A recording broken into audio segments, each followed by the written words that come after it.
Paris et Jakarta ont conclu jeudi un nouveau partenariat culturel à l'occasion d'une visite officielle d'Emmanuel Macron en Indonésie. L'accord prévoit la promotion de produits culturels tels que les films, la musique, les textiles et la cuisine et encouragera la coopération entre les institutions des deux pays.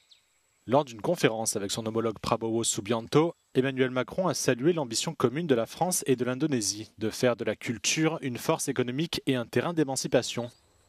Mercredi, les deux pays avaient déjà signé des accords de coopération évalués par l'Elysée à 17 milliards d'euros, qui comprennent l'achat de 42 avions de combat Rafale par Jakarta. Et ce rapport à ce que la culture, le patrimoine, la création peuvent apporter, ce qu'ils ont d'unificateur et d'exigeant, lie profondément nos deux nations et nos deux peuples. Le président français a quitté l'Indonésie jeudi après-midi pour Singapour, où il achèvera vendredi sa tournée en Asie du Sud-Est, en prononçant le discours d'ouverture du Shangri-La Dialogue, le plus grand forum asiatique sur la défense. Les étudiants chinois aux États-Unis sont dans l'incertitude.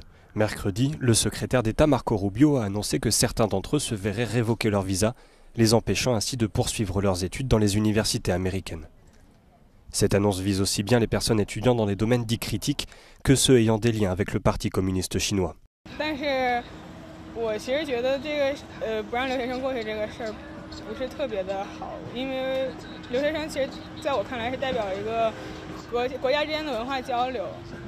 Le gouvernement chinois a qualifié cette décision de déraisonnable et de discriminatoire, précisant avoir déposé une protestation auprès de l'administration américaine. La présence d'étudiants chinois à l'étranger est depuis bien longtemps une source de tension entre les deux pays. Pendant le premier mandat de Donald Trump, déjà, le ministère chinois de l'Éducation avait mis en garde les étudiants contre l'augmentation du nombre de refus de visas américains et la réduction de la durée des séjours. L'année passée, le ministère chinois des Affaires étrangères avait protesté contre le fait qu'un certain nombre d'étudiants avaient été injustement interrogés et renvoyés chez eux à leur arrivée. Les échanges sont pourtant nombreux. Avec quelques 270 000 étudiants lors de l'année scolaire passée, la Chine représente environ un quart de tous les étudiants étrangers aux États-Unis. Mais en raison des relations tendues entre les deux pays, certains étudiants chinois ont préféré se tourner vers d'autres pays anglophones, comme le Royaume-Uni. Préserver les océans face au réchauffement climatique, il en va de l'avenir de l'humanité, selon Peter Heffernan, expert en sciences de la mer qu'Euronews a rencontré. Paris et Jakarta ont conclu jeudi un nouveau partenariat culturel à l'occasion d'une visite officielle d'Emmanuel Macron en Indonésie. L'accord prévoit la promotion de produits culturels tels que les films, la musique, les textiles et la cuisine et encouragera la coopération entre les institutions des deux pays. Lors d'une conférence avec son homologue Prabowo Subianto, Emmanuel Macron a salué l'ambition commune de la France et de l'Indonésie de faire de la culture une force économique et un terrain d'émancipation. Mercredi, les deux pays avaient déjà signé des accords de coopération évalués par l'Elysée à 17 milliards d'euros, qui comprennent l'achat de 42 avions de combat Rafale par Jakarta. Et ce rapport à ce que la culture, le patrimoine, la création peuvent apporter, ce qu'ils ont d'unificateur et d'exigeant, lie profondément nos deux nations et nos deux peuples. Le président français a quitté l'Indonésie jeudi après-midi pour Singapour, où il achèvera vendredi sa tournée en Asie du Sud-Est, en prononçant le discours d'ouverture du Shangri-La Dialogue, le plus grand forum asiatique sur la défense. La présidente de la Commission européenne, Ursula von der Leyen, a remporté cette année le prix Charlemagne, la plus haute distinction décernée sur le continent à ceux qui promeuvent les valeurs européennes. Lors de la cérémonie qui s'est tenue à Aix-la-Chapelle, Ursula von der Leyen a exposé les priorités de l'Europe pour les années à venir, soulignant l'importance de garantir la paix par la défense, de faire progresser l'élargissement de l'UE et de préserver la démocratie tout en renforçant la résilience de l'Europe. Noch in dieser Dekade wird sich eine neue internationale Ordnung herausschälen. Wenn wir die Konsequenzen, die sich für Europa und die Welt daraus ergeben, nicht einfach hinnehmen wollen, dann müssen wir diese neue Ordnung gestalten. Le nouveau chancelier allemand Friedrich Merz, le roi d'Espagne Felipe VI, le premier ministre britannique Keir Starmer, ainsi que plusieurs chefs d'État et anciens lauréats ont participé à cette cérémonie. Le prix international Charlemagne est décerné depuis 1950 à des personnes ou à des institutions pour leur service rendu à l'Europe et à l'unité du continent. Les étudiants chinois aux États-Unis sont dans l'incertitude.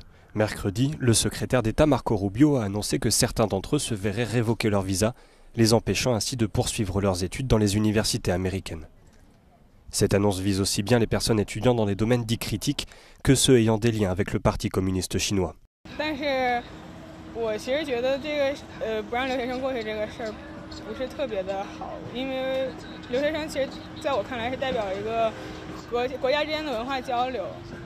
Le gouvernement chinois a qualifié cette décision de déraisonnable et de discriminatoire, précisant avoir déposé une protestation auprès de l'administration américaine.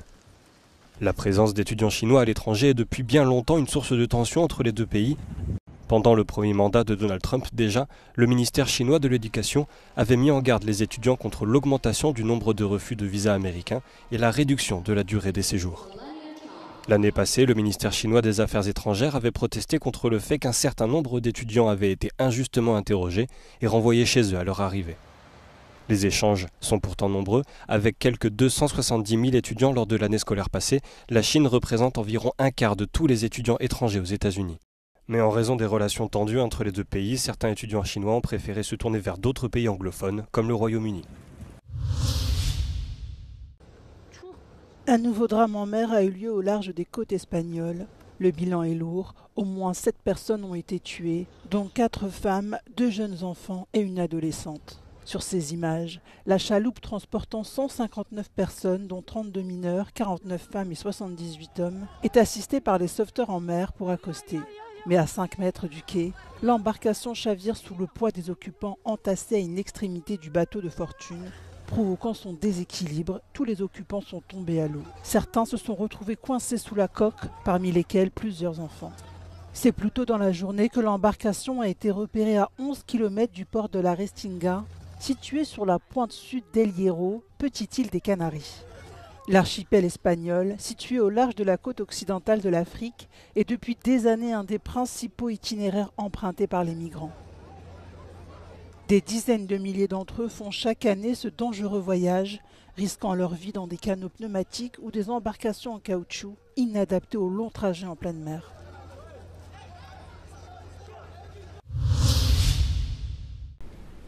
La préservation des océans est le plus grand défi de la communauté internationale dans sa recherche de réponses aux difficultés liées à la durabilité et à la gestion des ressources marines. Telle était la devise de la conférence Breathing with the Ocean qui a accueilli le chercheur irlandais Peter Heffernan à Lisbonne. Dans une interview accordée à notre chaîne, l'expert en sciences marines a rappelé l'importance de la conservation des océans dans la perspective de la neutralité carbone. The ocean is our greatest insurance policy in dealing with the climate crisis. It's intricately coupled with climate. It protects us by absorbing so much heat, by storing so much carbon, and it can be a great part of our solutions in dealing with climate. But we have stressed the ocean to its limit, and we need now to reposition, to respect and to look after our life's insurance policy. If we do, we have a chance of coming through this crisis. If we don't, it is very dark. Le chercheur qui fait partie de la Task Force Restore Our Oceans and Waters de l'Union européenne a également appelé les dirigeants européens à prendre l'initiative en matière de protection des ressources marines. We have to up the political ambition, the focus and the whole of government approaches in every country across the European Union. We have to be the lighthouses for the world because we are the largest custodians of ocean territory on this planet. So it behoves the European Union to step up to this leadership moment. It behoves each and every member state to be part of that momentum. Peter Heffernan a également vivement critiqué les annonces du président américain Donald Trump en matière d'exploitation minière en eau profonde. I believe we have to have a conservative approach to any extraction or any deep sea mining. We should not be doing it until we know enough of the science and its potential impact. Because this impact would not be located or isolated to a location. The ocean is one. It will spread ocean-wide, and that affects everybody on this planet. You disturb the ocean floor, which is storing carbon.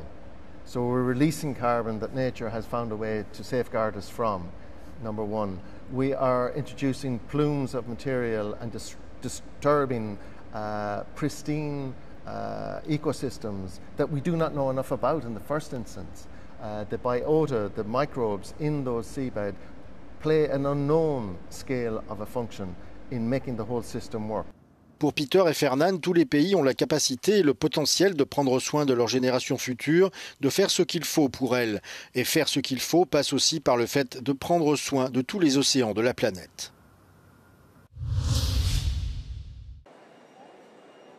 C'est une première au Portugal. Le parti d'extrême droite Chega devient la deuxième force politique du pays, derrière la coalition de centre-droit et du Parti socialiste. Lors des dernières élections législatives, ces deux formations avaient chacune remporté 58 sièges de députés, mais le vote des Portugais établis hors du pays a fait basculer les résultats, donnant 2 sièges supplémentaires à Chega, ce qui porte le total à 60. Le Parti socialiste, quant à lui, échoue à faire élire un député dans les circonscriptions de l'étranger et reste donc à 58 sièges. L'Assemblée compte désormais 91 députés de l'Alliance démocratique du centre-droit, 60 du parti d'extrême droite Chega et 58 du Parti socialiste. Chega devient ainsi le premier parti de l'opposition, ce qui est un choc pour le pays du Fado. Après la chute du régime de Salazar, la République portugaise était restée longtemps protégée de l'essor de l'extrême droite, dont la montée est observée partout ailleurs en Europe. Après plus d'1 an et demi en mer pour un tour du monde parti de Gênes le 1er juillet 2023, touchant 5 continents, 30 pays et 35 ports, l'Amerigo Vespucci, le plus ancien navire de la marine italienne, a quitté Trieste en mars pour un tour de la Méditerranée. 18 escales pour raconter et partager l'expérience internationale du navire-école. Euronews est monté à bord à Rome. Dopo Civitavecchia, la nave più bella del mondo navigherà verso Livorno e poi Genova, dove si concluderà il tour del Mediterraneo il 10 giugno, in occasione della festa della Marina. Ma cosa vuol dire fare il giro del mondo a bordo dell'Amerigo Vespucci da comandante? Un privilegio enorme, quello di compiere un'impresa unica, non capita tutti i giorni. Vespucci in 94 anni ha fatto 2 giri del mondo, quindi unicità dell'impresa e poi possibilità di vedere altre culture, di interfacciarsi con altre realtà, di conoscere appunto e far conoscere l'Italia nel mondo. En service depuis 1931, l'Amerigo Vespucci est toujours un navire-école pour les élèves officiers de l'Académie navale. De port en port, il continue son voyage autour du globe, témoin vivant de l'histoire maritime italienne.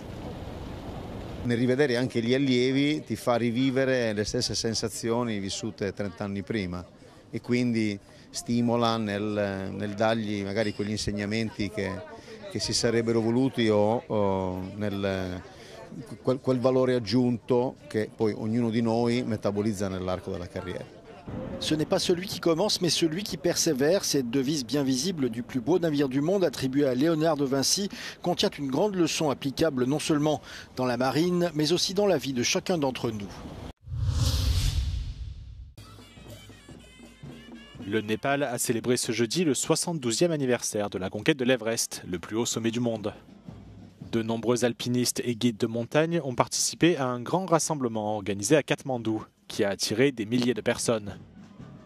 Le 29 mai 1953, le néo-zélandais Edmund Hillary et le guide Sherpa Tenzing Norgay ont atteint pour la première fois le point culminant de la chaîne de l'Himalaya, qui s'élève à 8848 mètres au-dessus du niveau de la mer. Le 72e anniversaire de la conquête de l'Everest survient 2 jours après que le guide de montagne Camille Rita Sherpa a gravi le sommet pour la 31e fois, battant ainsi son propre record mondial du nombre d'ascensions.